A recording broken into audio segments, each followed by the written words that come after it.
Folks, how's everybody doing today? Yeah, what are we looking at here? We have we got the from the vault section.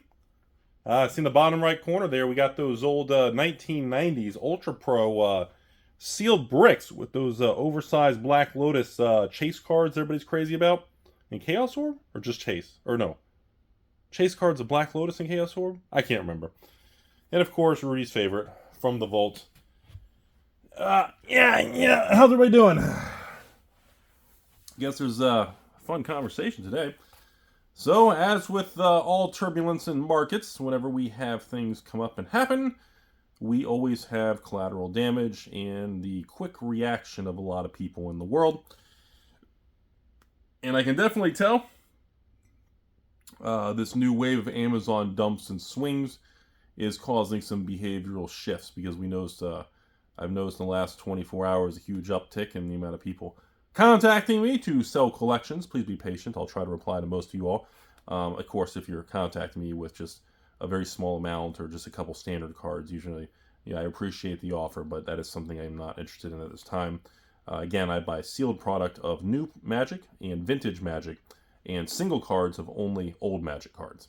So sealed, all eras, and I only buy single cards of old Magic. So, I guess this is one of those moments in time where we don't know what the answer is going to be, as we all try to decide, is this really all the new Magic product really just overprinted useless, and it's not? Is this really the end of the sealed product and the 30 years of the Magic glory gravy train? Or is this just another, everyone's given up, it's the mid-2000s, it's 2009, 2013, after they did Printed Demand with RTR Gate Crash Dragon Maze. 2017, Iconic Masters, 25, everything was coming to an end. 2018, Ixalan, Rivals, I'm on Kitty Cat, Hour of Devastation. So which end of the world are we in right now? So this time around, everybody is just so negative, man. It's just, there's no... I mean, it's very difficult to find anyone who is optimistic about the state of Magic the Gathering right now. That's probably the simplest thing, the simplest short answer. It is incredible. We're on the verge here of the next 30, 45 days of Commander Masters coming out. The first specialty Master set, reprint set, to specifically be targeted towards Commander EDH players. Because, of course, everything Wizards does now is all Commander. And I am on record, just to be aware, you all. I did not order, and I've skipped Commander Masters draft boxes and set boxes. The only thing I'm on the books for are the collector and the actual Commander deck sets, which look really, really good. Looking at Juice Sliver decks. I couldn't get behind the over $300 store price for a set box, which means stores on TCG Player now are selling for like $375 plus tax. So you all would have to pay $400 with tax on TCG Player, and even then, let's see, $375 minus fees of 15%. So I mean, a store will net what, $3? So the store will maybe make $10 a box. I mean, I couldn't. The risk level to me of committing to like 1,000, 2,000 boxes of Commander Master set boxes for like $320 a box, or $315 or I don't know what it is, somewhere between $310 to $325, depending on which distributor and everything.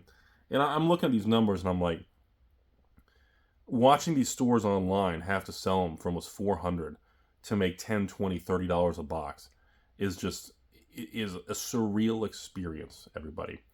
And I want to pause this video for a moment and remind you all a couple things. It wasn't always like this. 10, 20, 30 years ago, even in the early days, 'cause I get questions sometimes from patrons and you all out there saying, Rudy, in 2005 and 1998 and 2010, 2015, were the prices this crazy? Were the margins this bad for stores who pay employees and have overhead? And the short answer is, it's always gone in waves. There were times, even 10, 20 years ago, that there were new releases of Magic that did have terrible margins and the sets did collapse. This is, seeing that kind of thing is not a brand new behavioral trait or a perspective of Hasbro's almighty genius. In the 30 years of Magic history, many sets have come out over the years in the past and not done well at launch. That's one of the reasons we talk about on this channel. I make these videos to discuss these ebbs and flows of every set release, to document with you all so we can have it on YouTube of what is going on a certain period of time. Because I want to give you guys an example here. Let's see. Around 2009, here's a good one. Worldwake came out. Zendikar, Rise of the Eldrazi, Worldwake, that era, okay? A lot of you all in 2023 may not be aware, because you're thinking, Rudy, Worldwake's like $1,000 booster box.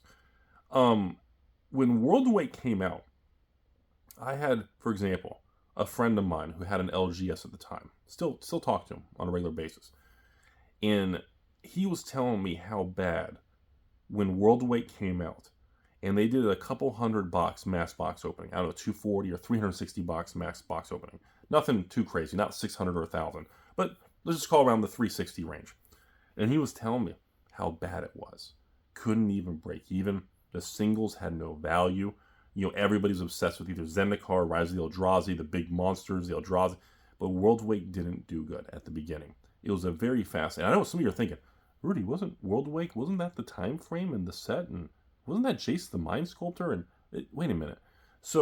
But at release, when these things come out, the market's response and attitude was actually pretty negative. And overall, I think at the time, MSRP of booster packs were $350. This was before they were $4 a pack, and now they're like $450 a pack. I think MSRP was $350 a pack, and I think store cost, was like $1.90 to $2 a pack. So I think in 2009, my memory's fuzzy, folks, so don't beat me up too bad. I think the store cost for a booster box was like 65 to 72 range. It was a little cheaper. I mean, now it's way more expensive. I mean, store cost for a draft box is, hey, enjoy that draft box. Oh, you're a store and you're paying overhead and employees? How about, I don't know, $90, $92, $94? Yeah, but, I'm just giving you guys this example because I think perspective matters and context matters. And, I'm sitting here watching all these things unfold, and it's a very interesting crossroads of Magic. And I put myself back in these old scenarios of 2009, and I think, man, in 2009, Worldwake, stores were selling that thing for $79, $89 a box. They were paying like $70 a box. They were still only making $5, $10 a box even back then. I mean, shipping was cheaper, fees were lower. I mean, there was different parameters in the playground. But overall, it really wasn't that much different. Instead of stores paying $90 a box, they paid $70. But they still didn't double, triple. They didn't sell the box for $200 a box. And, it was a very interesting time. I don't want to focus too much on it, but I just wanted to throw that out there. Another thing I want to jump to was the early 2000s when Kamigawa first came out. There was Champions of Kamigawa, Betrayers of Kamigawa, and of course the small set, Saviors of Kamigawa. And Saviors crashed and burned. And for those of you who weren't around 20 years ago, oh my God, has it really been 20 years ago when this thing happened? Saviors of Kamigawa was deemed one of the worst Magic sets in history to date as of the release, and that was early 2000s. And again, obviously, Worldwake boxes are 1,000. Savior boxes are 500 to 800. This is after coming down from peak pricing, 2 years ago, from 2021 boom. But I just wanted to mention to you all that, we've been through this many times, but it always feels different.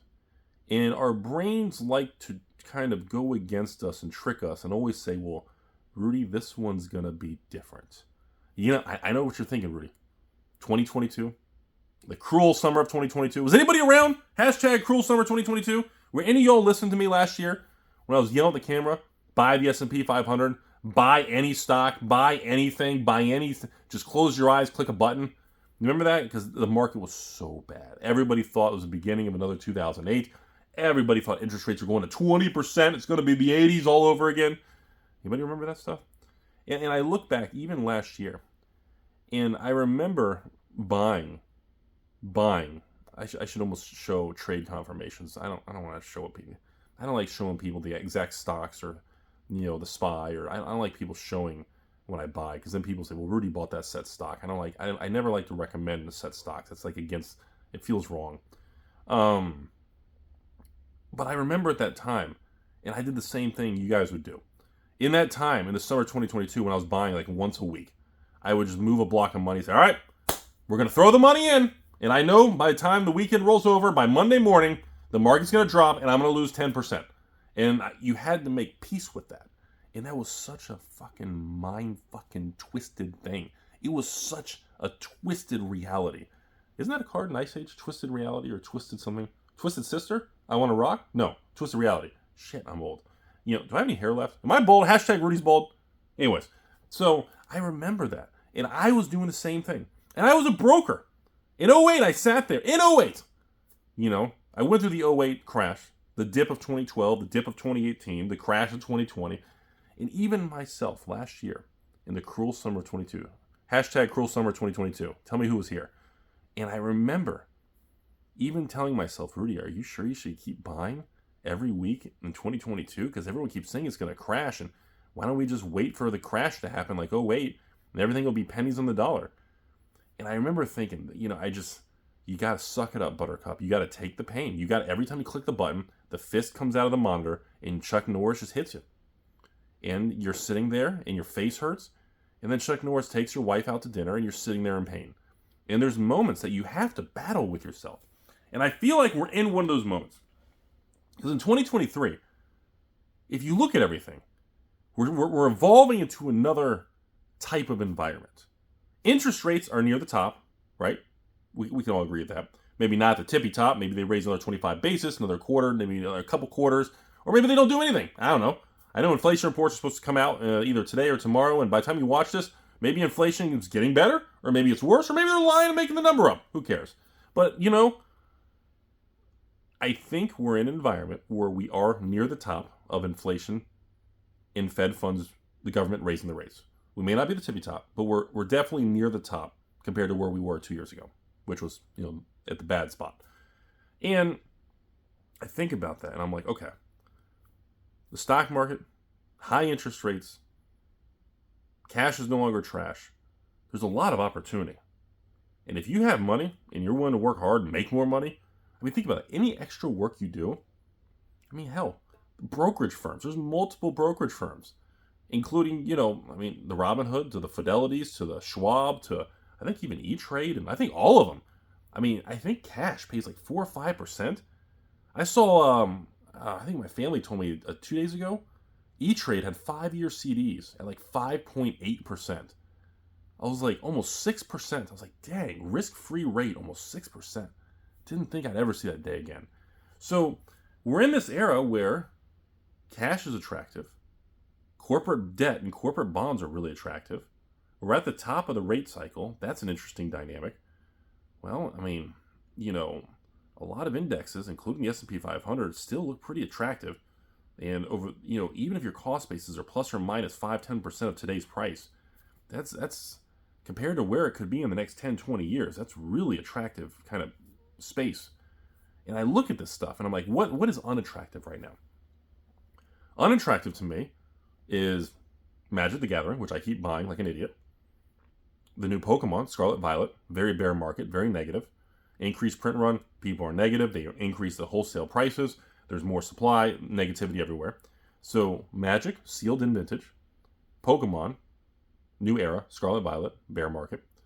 Weiss is recovered on a lot of sets, but there's still some sets that are in the bear market. MetaZoo's bounced off the lows. The UFO Wilderness overprinting era still struggles pretty bad. Seance is very stable. The new Native is a home run. And if they keep the print run tight, and we go into the new War set with more dual lands and resources and specialty things, I think they're going to continue to be on a good trend. So when we look at the dynamic, and of course, look at the luxury world, luxury watches and Rolexes and APs and all this stuff. I mean, they're down quite a bit from their highs. Look at the graded video game world. It's just on fire. It's down 50, 70, 80, 90% from the highs. All that, what was that Wada Games crap they did. I'm sorry if any of you all bought those Wada Games things and you got hosed and you're down 90%. I'm sorry to hear that. Even crypto. I'm not a fan of these thousands of weird coins, but I love crypto and I like the concept of it. And I think the whole cryptography blockchain technology is going to lead us to some interesting things in the future. And I'm a big fan of the big boy, the whole Bitcoin, Ethereum, and, I have some of the other smaller things, the little Algorand and Cardanos and Dogecoin, just mostly from patrons who paid me in those payments over time. But I've never really moved a lot of money into it. But I still hold some of these top 10-ish coins. I think some of them have dropped down and not done as well anymore. But I still have a little bit of those from patrons who paid me in them. But again, I think that technology is gonna lead to an interesting era. I don't know what the prices are gonna be. I don't know how high or low they're gonna go and everything. That's an impossible guess to do. I'd use a lot of. They're very risky on that. But the things I definitely don't like is like real estate. I don't like real estate right now. The prices, the high interest rates, very topsy-turvy, very risky. I would definitely not be adding to investment property. Now, of course, if you've never owned real estate and you want to buy your first house, that's a different conversation. But as far as adding to real estate, and if you have to finance and you're putting 20% down and you're getting investor loans and mortgages at 8, 9% or something, 10%, that's not very, I don't like that concept, especially with high taxes, high repairs, high homeowners insurance. I don't like that direction. But I look back, so when we look at the state of what's doing good and bad, I go back to Magic. You guys keep seeing videos. Rudy buys out an investor of Martyr's Cry, a dark card from the dark. And I got some more coming. My videos I haven't released yet. I have I think 7 collection videos that haven't been released yet. And, I just kind of slow drip them out when I'm busy and there's a slower news cycle. And I look at all this stuff and the Lord of the Rings home run that absorbed everything. But at the end of the day, we go back to the same attitude we had in the bear market last year with the stock market. When everybody was selling, getting in the cash. Rudy, you're going to regret it. Get in the cash. You're going to be... And I did. I was down, I think it was down maybe, 20%? Maybe 22% from my all-time high in the last year crash at the bottom, which was September, October? Or the summer? I remember that. It sucked. I was pissed about it. I remember being bitter and making that. Remember? It's all going to zero. Remember all the jokes? Remember the memes on the channel? I remember that. And now it just sounds different in 2023 saying, golly, hope people didn't actually think we were talking about everything going to zero. Because, that was a meme. And, so what does that mean for Magic? Is nothing special anymore? We take these from the vaults, these gorgeous things, and just none of this stuff means anything before... none of this stuff means anything. Do we take these absolutely breathtakingly stunning, beautiful products from years ago? And is that it? Are we all done? Is it really to the point where every Magic release, unless it's got a one-of-one serialized to the moon card, is it just, do we just say, whatever, don't do it all, and then when Amazon does the dump, they only let you buy a couple boxes, buy a couple at pennies on the dollar, and that's it. That's your perspective. It feels weird to say it, but I think there is a probable chance that buying in to Sealed Magic on Amazon dumps could go down as a historical move for people to have a position in some of those products. But we don't know because we have no data. All I can tell you is whenever there's an Amazon dump on any particular product, it will damage and make that particular item or brand or box toxic feeling for stores, players, collectors, and evil investors and the beautiful 3% ladies. It's going to make those items feel very blah. It's going to stunt the growth, and it's going to put a negative spin on any item that gets hit with an Amazon dump. And it takes probably 6 months to a year for it to shake that kind of impact. It takes a while, man. Now, it does happen. I mean, I remember a couple years ago, the Amazon dumps of, God, what was it, Commander 2019? Commander 2018? Commander 2020?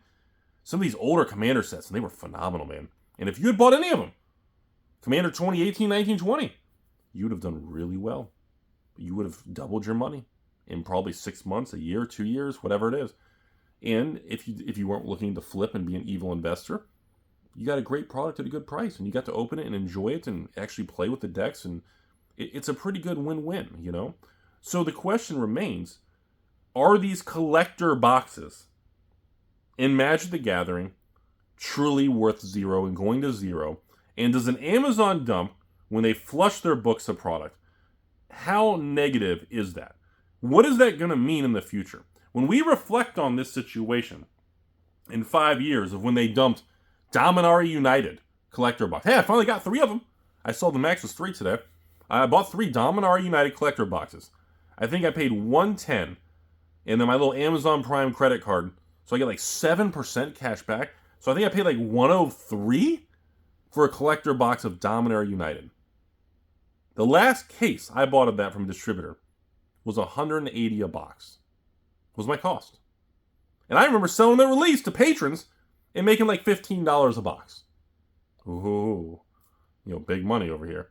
And now I see these things, and I'm looking at them, and I'm like, even the last couple cases I bought from distribution, and I kept it, well, I'm down 40%. My God, if the value of them is the Amazon price, well, geez. And now, because it's been labeled and branded as an Amazon dump product, it's going to stunt and pull. Like, if TCG players 160s or 150s, it's going to absorb, it's going to suck, just like your ex-wife. It's going to suck it right down towards that $100. It's going to be magnetized, and it's going to have a vacuum to go to the Amazon dump price.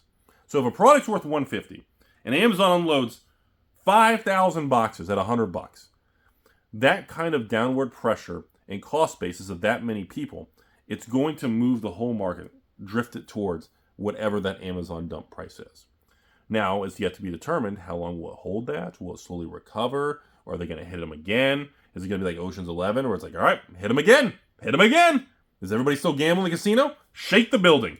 Oh wait, was that Ocean's 12? Or Ocean's 13? It was the bank one. Break the bank? Somebody tell me, was that Ocean's 12? I get all my Ocean's movies. I just know, I watch them so many. It's like Back to the Future. I've seen them so many times, I start mixing my stuff up. And sniffing too much cardboarding. So anyways, long video today. I guess we can get ready to wrap it up, but it's a fascinating thought process, everybody. Historically, in human history, buying on any crash, anytime everyone's given up, in the worse it feels, historically, those have been the moments where wealth in things can be life-changing. Historically. Now, again, we've never experienced long-term Amazon product dumps of Wizards and Magic and Hasbro. We've never seen anything like this. So it is new territory. But just because it's new territory and this is going on, we still don't fully know what this means long-term. Is this Wizards' way of just dumping the rest off the books and getting in the market so they can just make peace with it and they can move on? Because I did notice every time we move forward these Amazon dumps, a lot of the products aren't repeated. They're finally gone and they're over with. Like the old Commander deck sets, and there was some other ones I can't remember somebody was telling me about. And I don't know. We just don't know. But I can tell you all, it continues to wreak a lot of psychological damage to the brand of Magic. And the people who want to sell their collections move on. And it continues to help, the up-and-coming CCGs. I think Magic's, I don't want to say this is a misstep, but the behaviors of Magic and Hasbro, more than anything, I think the biggest impact it has long-term, I think it's fueling the growth of Flesh and Blood in sorcery. That's my biggest takeaway. You're flushing the market. Every time something happens and the ripple washes across all of us, there's a new batch of people that say this is the last time. It's the straw that breaks Rudy's ex. And this time I'm selling out. I held strong, Rudy, through the fireside chat, the Magic 30, the middle fingers. I held strong. This time I'm out. Every time they do a misstep, you're going to flush out more people. Period. And every time there's a misstep, it feels like within a couple months, Flesh and Blood or Sorcery has another uptick. I mean, this isn't my opinion. This is what I've seen happen. In 2022, as Magic and Hasbro crashed and burned with the worst management, with Magic 30, $1,000 ball sack love sacks with Magic 30 logos, Cynthia Philip Morris Williams selling cigarettes to kids, and then reading Wikipedia of what Magic the Gathering is. It's never going to go away. Mark Bottomwater. We'll never reprint the reserve list. We won't even redo Collector's Edition because that breaks the spirit of my... you guys know, whatever. Feel their respect. But what's funny is, sure enough, within 3 to 6 months of all that negativity happening, Flesh and Blood pulled out of a bear market and is now back with the largest uptick we've seen since the initial growth and expansion to the United States. And Flesh and Blood is now the largest in the prices of a lot of the original 3 sets. A lot of the singles continue to uptick, and some are breaking all-time highs. The player base of Flesh and Blood is all-time high. The prices, the volume, the excitement over it is the highest I've ever seen. And I'm not saying one correlation equals the other, cause and effect, but there's definitely some form of variable and some form of overlap and influence. We just don't know how much. And it's kind of funny. We have Amazon dumps, these problems, and now Sorcery, which I don't think is impacting Flesh and Blood. It seems to impact Magic more. I mean, people are telling me messages. I'm getting messages because people know I hold some sealed Sorcery product with the alpha boxes and the upcoming beta launch we're doing with the Rudy exclusive nude promo. You fucking imagine Wizards of the Coast and Magic having a Frank F nude promo card. Never. I mean, maybe Bearscape. It just blows the mind. And I'm seeing these people. I'm seeing patrons asking to if I buy their vintage. I'm having people, Rudy, if I sell you my unlimited mock Sapphire for a couple grand instead of paying me a couple $1,000, will you give me, X amount of boxes of Sorcery? You're seeing the cause and effect of every time Hasbro and Magic and Wizards does these things. I don't care what anyone says. It doesn't matter if you hate me and you think, oh, Rudy's upset because he can't make his money and he's losing his money. Oh, God, the monopoly, man. You can take the more dramatic approach, but I base all these videos and conversations based on the reactions of the market, reporting to you all the news and the behaviors of stores, people contacting me, thousands of patrons' reactions. I look at all this, and then I make these videos telling you all what I see. And sometimes, Rudy's hyping everything, and everything's going up. And it is. Other times, we went through last year, everything was just taken. I was making video after video. Hey, everything's going to hell. Don't forget to buy from Rudy. Yeah, everything's going to hell. You guys, if you've been around this channel long enough, you will experience the ups and downs and the positive and negatives of these videos because we can't really control the market no matter what the evil Timmies think underground. The market's going to do what it's going to do. And Rudy's going to report if the market goes to shit or if the market goes to the moon. But man, is it fascinating. I think there will be a point in 5 to 10 years from now that we're going to look back on this. And I really do think it's going to be an interesting fork in the road. And we're going to look back at this era in 2022, 2023, after the COVID and all this crazy dumb shit that happened. We're going to look back as the return to normal era. And one of two things are going to happen. People are going to say, can you imagine all these products that were dumped? If anybody had actually done anything about it, the money they would have made, the opportunity of a lifetime, the opportunity of a decade, that will be a conversation. Or people are going to look back and say, wow, that was the time that Magic the Gathering never came back from the dead. Those are the only two possible scenarios. All these things that are getting dumped and happening, either A, it's the opportunity of a lifetime, and we're all so emotional about it, we refuse to accept it. Or B, it is the beginning of a new shift to a baseball card era of nothing matters anymore because everything's special, which means I'm special, you're special, and your wife's boyfriend is special, which means if everyone in the room is special, well, then that means nothing is unique. I mean, it's, the reason I think a beautiful lady that looks so insanely attractive is a model or successful or beautiful is because she doesn't look like me and she looks extremely different than the average. You have these bell curves of what's average, then you have things that are disastrous below, and you have things that are insanely rare and perfect. You're like, is that real? That's photoshopped. And that's life. And that analogy of what the majority is versus these outliers above and below applies to everything in workforce, wealth, money, decisions, intelligence, IQ, and it's just life. So we don't know which way this era is going to be looked back upon. This era could very well, and I know no one's thinking about it, this could be the moment that 5-10 years from now, people look back and go, can you imagine buying original Zendikar boxes from 2009 for $90 to $100, and now they're $1,000 each? Stuff like that happen. I've made videos on this channel.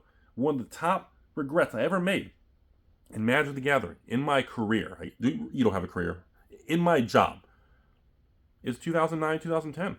When I had my real job at a brokerage firm. I remember a friend of mine called me. I walked outside the building, clocked out, put my computer on hold on the broker floor, walked outside, sat on a little bench, a little chair, and he asked me, hey, Rudy, you want to buy a pallet of original Zendikar? They're not first edition boxes, so there's no priceless treasures. And he was like, yeah, $99 a box. It's like, $99 a box? They're like $89. Yeah, but this is a whole pallet, Rudy. I said, you're trying to scam me. And here we are, 15 years later, and that fucking story still pisses me off. 600 boxes at $100 a piece. And those things were over $1,000 at the peak, even if they're $800-900 a piece. 800% return. But it's not about the missed opportunity. It's about learning and understanding why did I screw that up and why was I so negative. And it was simply because I had no confidence in the direction and the item because they reprinted it. There's no priceless treasures after first print run. Why should I have put my money in it? Now it's stupid. Everybody was negative. Stores couldn't sell it.